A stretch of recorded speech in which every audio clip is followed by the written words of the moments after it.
Details. This is just the beginning.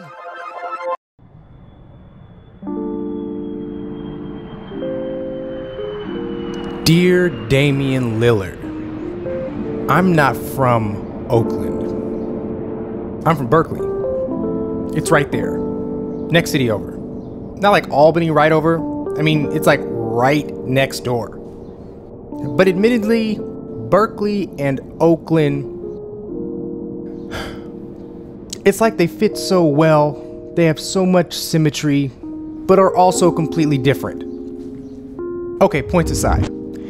You do not live here in the Bay Area without a portion of your existence tethered here. And I, growing up, had 3 reasons to go to Oakland.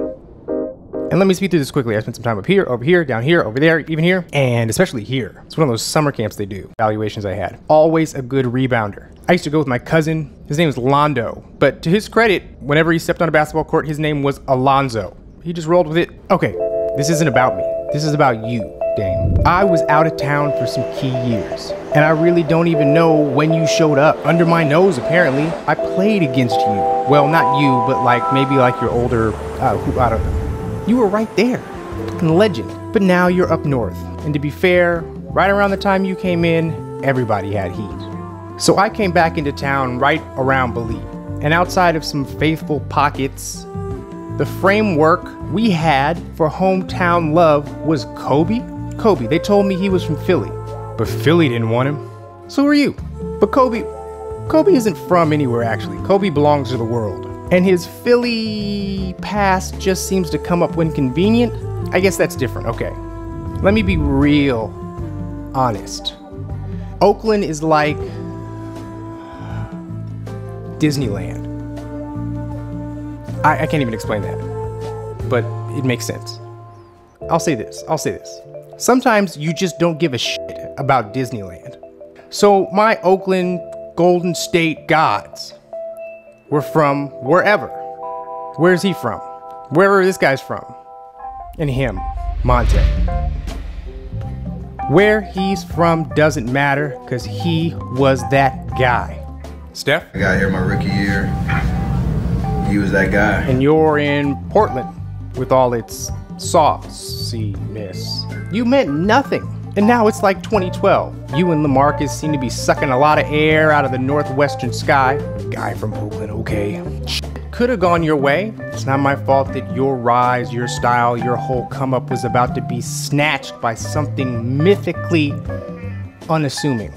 And oh my God, it just showed up.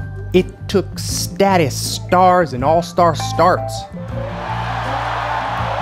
Especially that year when Steph Curry showed out on the Spurs. If anybody knows anything about the Spurs and the Warriors, the Spurs have been the Warriors' stepdads for years. And every visit includes a beatdown. And every visit includes a beating. So Steph throwing his little nationally televised star-turn tantrum was a big moment for us. The dude from the town was him now. Not you.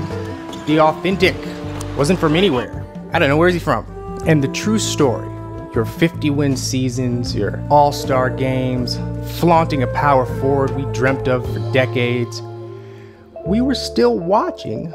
We watched you, but not because we loved you, because we had. Opening week 2014, we went up north and it always felt thick in Portland. Not that, it just felt weighty, strong, tinted, foggy. Even on TV, somehow this group of stereotypes was able to be worth more than its individual parts. Going into Portland was no joke. And I never expected to win. Maybe it's the fear of being exposed as a fraud. I mean, it was still early, when Steph may still disappear or get pushed around, and Clay wasn't even checked in yet mentally. And it was always those battles that felt the most defining. Almost like a brother, right? Like toughening you up. See, confidence in the Oakland basketball fan community was never flowing, and doubt was our floor. It may be beautiful today, yesterday, the whole damn month, but it will not last. And Damian Lillard always seemed to want to beat the shaking semblance of confident coding directly off of our front teeth. If basketball, the whole game was a face, Damian Lillard did nothing but punch it directly in the mouth, relentlessly. And you always had this chill. An unaffected yet extremely emotive nonchalantness, right? How do you describe an Oaklandness? I know you. See, I'm not from Oakland.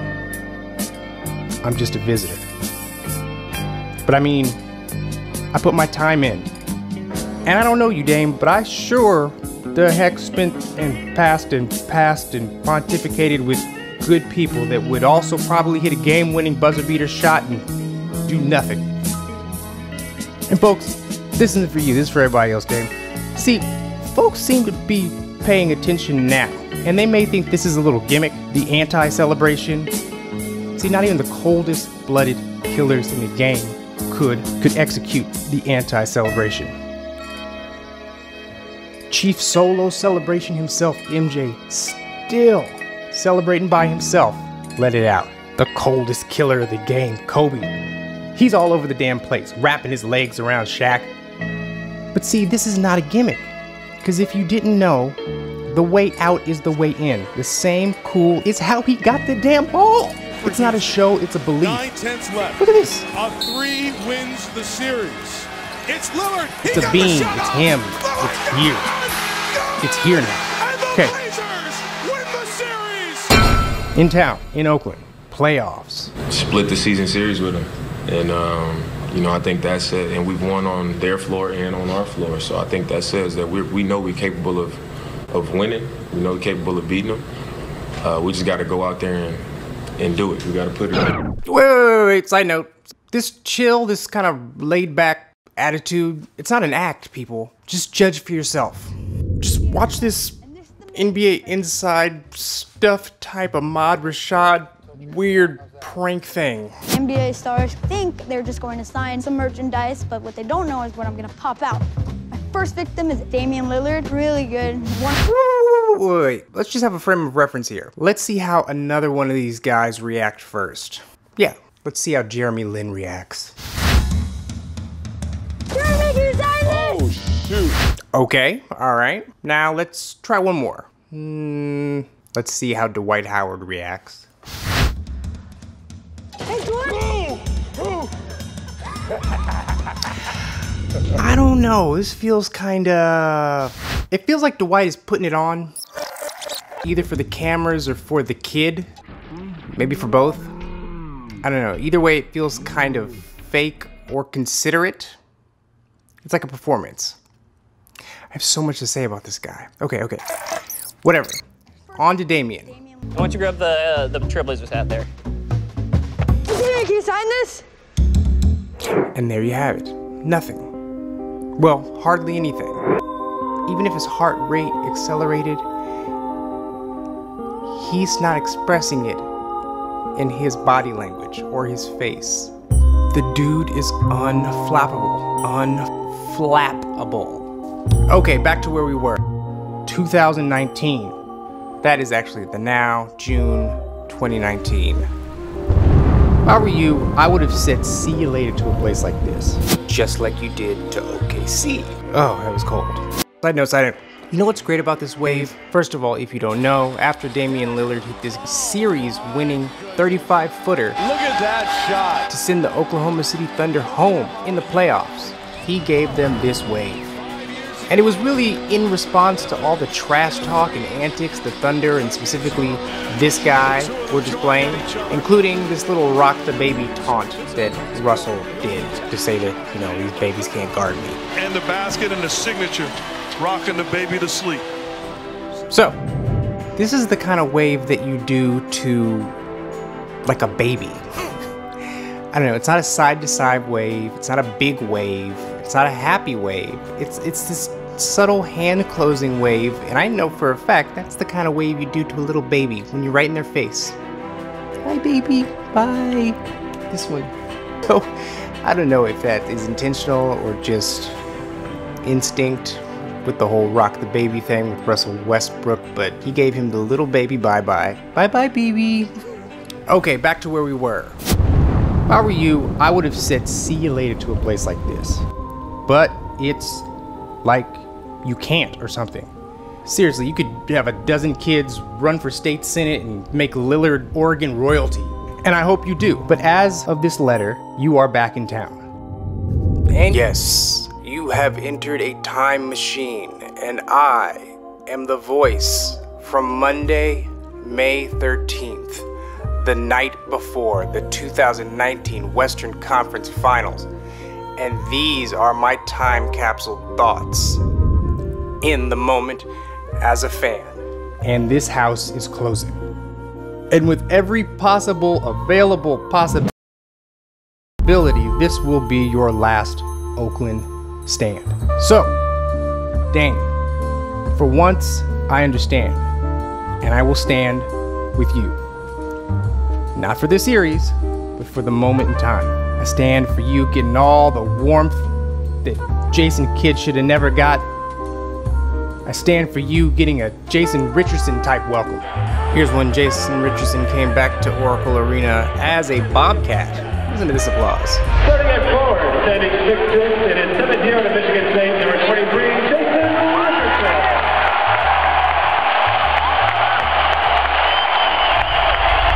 He's so grateful. Here's what he said when the Warriors were honoring the 2007 We Believe team. I feel like I'm dreaming right now because I'm feeling like, why me?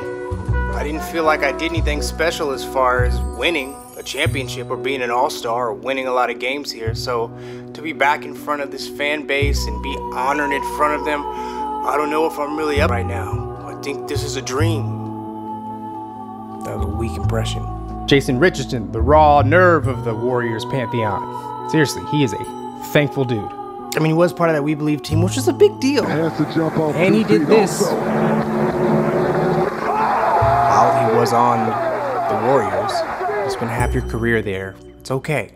But then this guy was so darn grateful, so thankful, he even wrote a letter to the city of Oakland and had this whole dealy deal produced here. Dear Oakland, man, where do I even begin?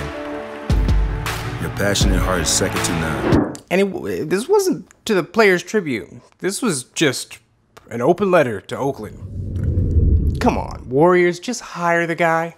Call him a player development guy or something, or even put him in charge of elevation conditioning, right? Maybe he can actually teach Steph to dunk properly, so this weirdo stuff doesn't happen again. I digress. So back to Dame, an actual Oakland native who never got or gets his due here. I stand with Dame in solidarity with everything you've done and will do, and every 50-point game you put up in the next 5 games before you're eliminated. Wrong. I hope you average 49 points. Exceptionally wrong. And get a standing ovation. Yeah. No. And from my oddly gilded perspective, as we watch this real life actual footage of me personally participating in the winning of the 2017 NBA championship, or maybe I'm just watching, same difference. Steph wants this bad.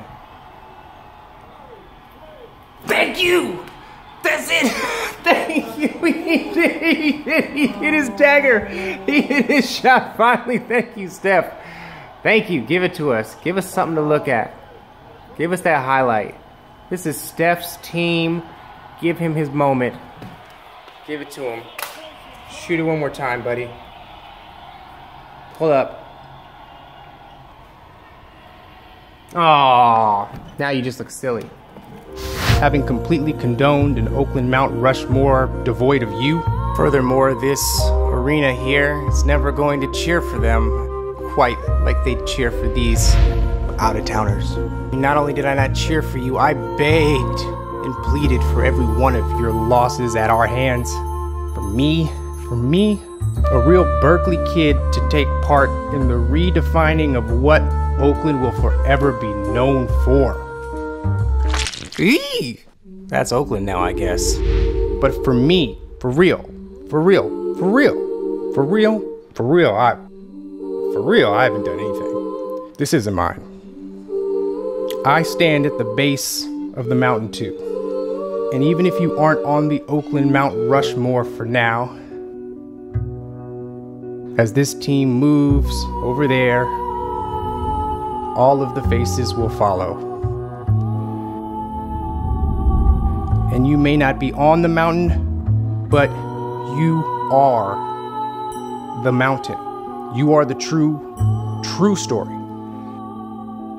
You are the star, the North fucking star. Ha! Is he from North Oakland? I just gotta look that up. If he's from North Oakland, then his nickname is the North Star. I did it again. We did it again, Gertrude. The North fucking Star. Just standing there. True. Bringing the ships home. Oh, come on. What? You have got to be kidding me. Good luck, Dame. You are Oakland. But I can't give you that title.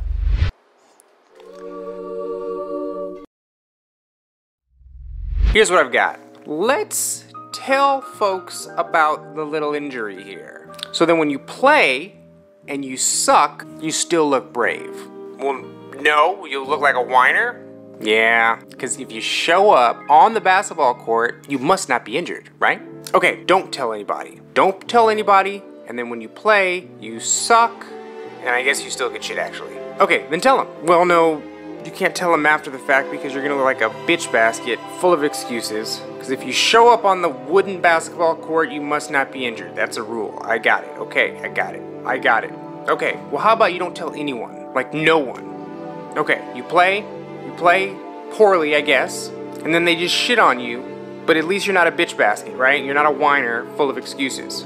Hi, I got this. How about you show up to the post-game press conference with a little extra ice? Bitch basket? Yeah, bitch basket. Okay. How about you just don't play?